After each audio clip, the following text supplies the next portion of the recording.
Oi, gente! Então, agora que vocês já sabem o básico sobre as funções e os princípios que regem a sinalização celular, nós vamos falar deles que iniciam a cascata de sinalização dentro da célula, os receptores. Então, como vocês já devem saber, existem centenas de tipos diferentes de ligantes no nosso corpo. Mas, independentemente disso, a célula-alvo sempre vai iniciar sua resposta a partir da proteína receptora. Essa proteína receptora é aquela que, a partir da ligação, né, a uma molécula sinalizadora, vai mudar sua forma ou sua atividade, de modo a transmitir um sinal ou a produzir uma mudança do comportamento da célula. Estima-se que no genoma humano existam mais de 1.500 genes codificadores dessas proteínas receptoras, e esses números podem ser ainda maiores porque existem os processos de splicing e as modificações pós-transcricionais. Mas apesar desse elevado número de receptores, as células não precisam expressar tantos assim. Na verdade, elas expressam poucos e a complexidade das respostas vai estar, na verdade, não nos ligantes ou no número de receptores, mas sim nas diferentes formas com que essas células vão responder a esses sinais. Como vocês estão vendo aqui, existem múltiplas vias de sinalização. Essas vias podem se interligar e levar a diferentes respostas ou mesmo a um lugar comum. Então, falando um pouquinho sobre a estrutura desses receptores, aqui vocês podem ver um exemplo de receptor de superfície, que a gente vai falar daqui a pouco.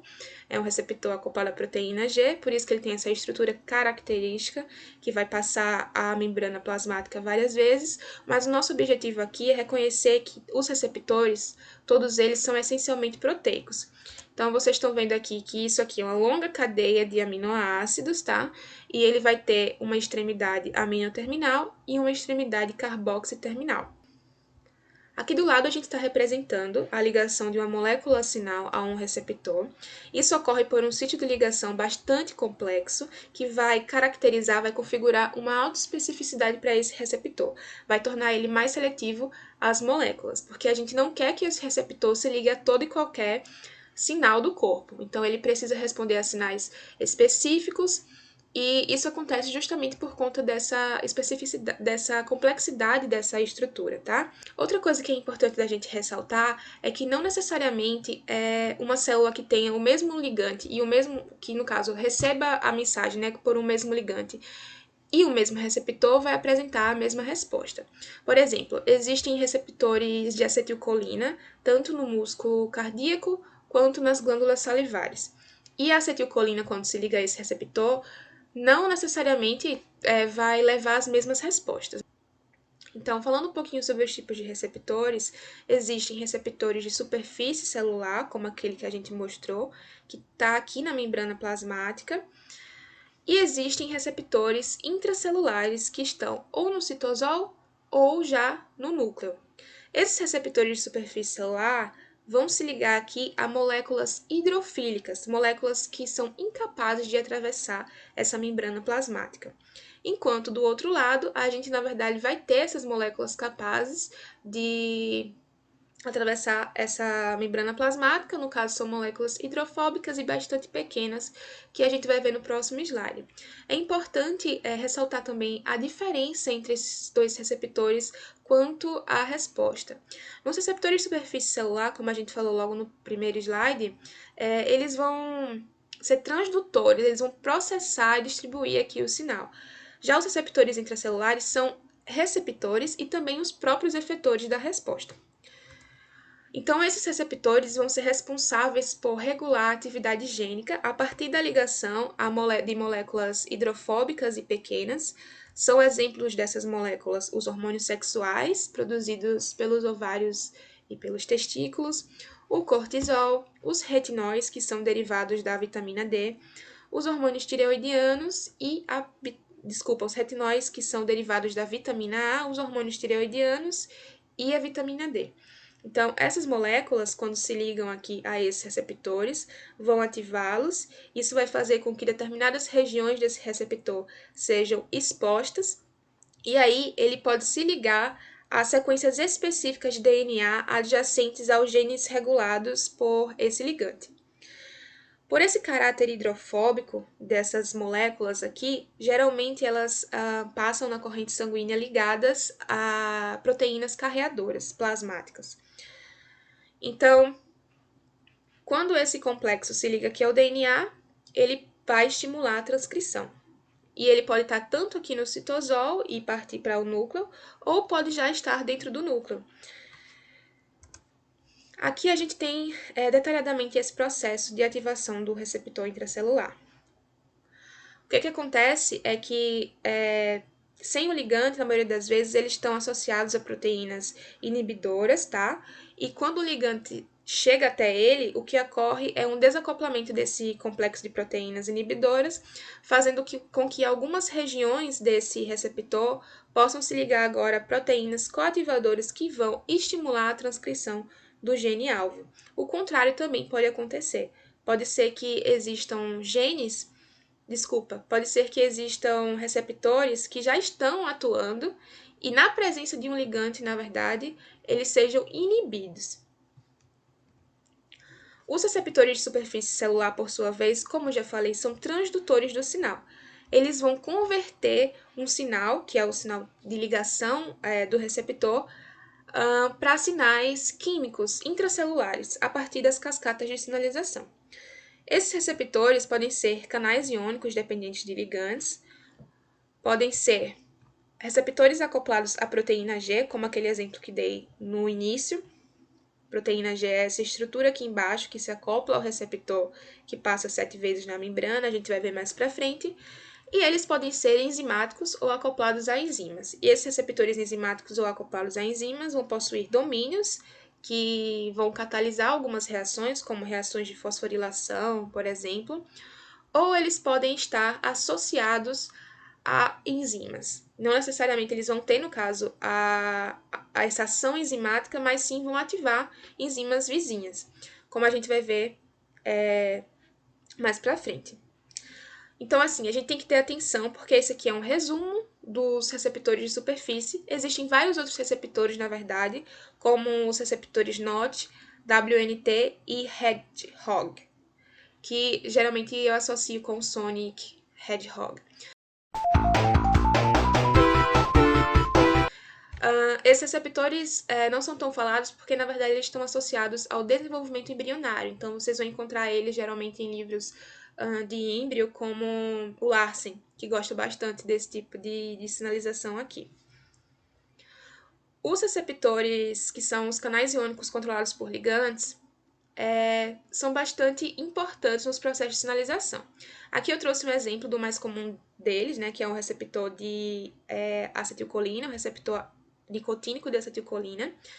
A maioria desses receptores controlados por ligante tem cerca de 4 a 5 subunidades, e esse receptor aqui de acetilcolina tem 5 subunidades, como vocês estão vendo. São 2 alfa, uma beta, uma gama e uma delta.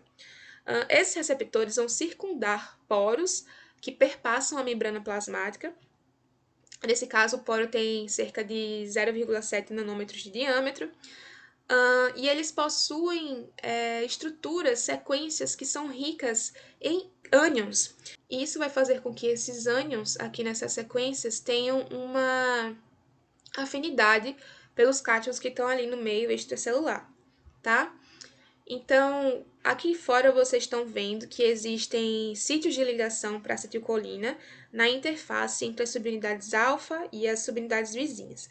Aqui a gente está vendo que essas subunidades alfa possuem alfa-hélices, que são características da estrutura secundária das proteínas. E o que vai acontecer quando essa acetilcolina se liga é que essas alfa-hélices vão se endireitar, elas vão ficar mais retas, e isso vai fazer com que esse poro se alargue. Então, a partir desse alargamento é que então os cátions, como cálcio e sódio, conseguem entrar nessa célula. Existem, no entanto, outros tipos de canais iônicos que, embora não sejam receptores, são muito importantes para o processo de sinalização celular. Então, existem canais iônicos controlados por voltagem, que são por desencadear a diferença aqui de potencial. Existem canais iônicos controlados mecanicamente, como os canais iônicos presentes na pele, que são sensíveis ao toque. E existem canais iônicos que são controlados por agentes intracelulares, como o cálcio, o trifosfato de inositídio e nucleotídeos cíclicos, como AMP cíclico e GMP cíclico. Isso aqui vai ser fundamental para vários processos de sinalização desencadeados, por exemplo, pelos receptores acoplados à proteína G. São exemplos de receptores iônicos controlados por ligantes os receptores do ácido gama-aminobutírico, que é o GABA, esses receptores do tipo A, os receptores nicotínicos, como falado aqui no exemplo, e os receptores de NMDA. Então, vamos classificar esses receptores quanto ao tempo de resposta celular. Então, os mais rápidos deles são os canais iônicos controlados por ligantes. Como vocês estão vendo aqui, esses canais iônicos vão levar a processos como hiperpolarização ou despolarização da célula. Esses processos ocorrem geralmente dentro de milissegundos, são muito rápidos, porque mexem com mudanças de carga no meio intracelular e extracelular. E isso por si só já leva a diferentes efeitos. Os receptores acoplados à proteína G, ou receptores metabotrópicos, levam a diferentes respostas. Então, eles podem ativar diferentes alvos. Eles podem levar a liberação de cálcio, a fosforilação proteica, entre outras condições. Então, por essas diferentes respostas, disse que eles atuam, essa resposta leva cerca de segundos para acontecer.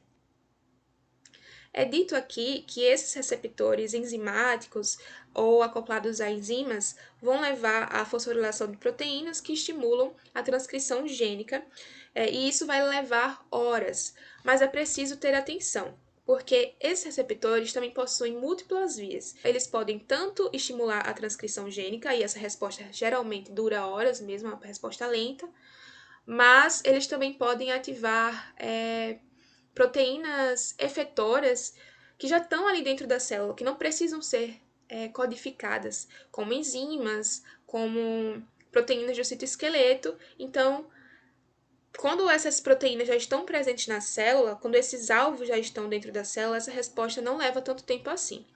Aqui nos receptores nucleares, né, que são receptores intracelulares, a gente vai encontrar as respostas de maior duração, porque justamente há uma ativação aqui da transcrição gênica e esse processo é mais demorado.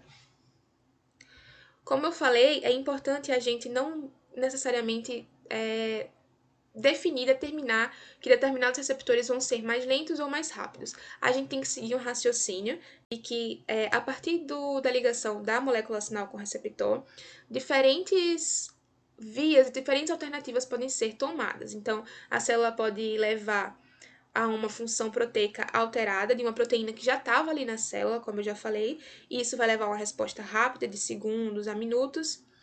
Ou a célula pode partir para outro caminho, que é a produção de proteínas, por exemplo. Isso vai demandar, no caso, o processo de transcrição gênica, que é um processo demorado, e esse tipo de resposta é mais lenta e geralmente dura de minutos a horas. Agora que a gente já viu quem são os receptores e quais os tipos de receptores, a gente pode aprofundar os nossos estudos falando de proteínas intracelulares e também das vias de sinalização de cada um desses tipos de receptor.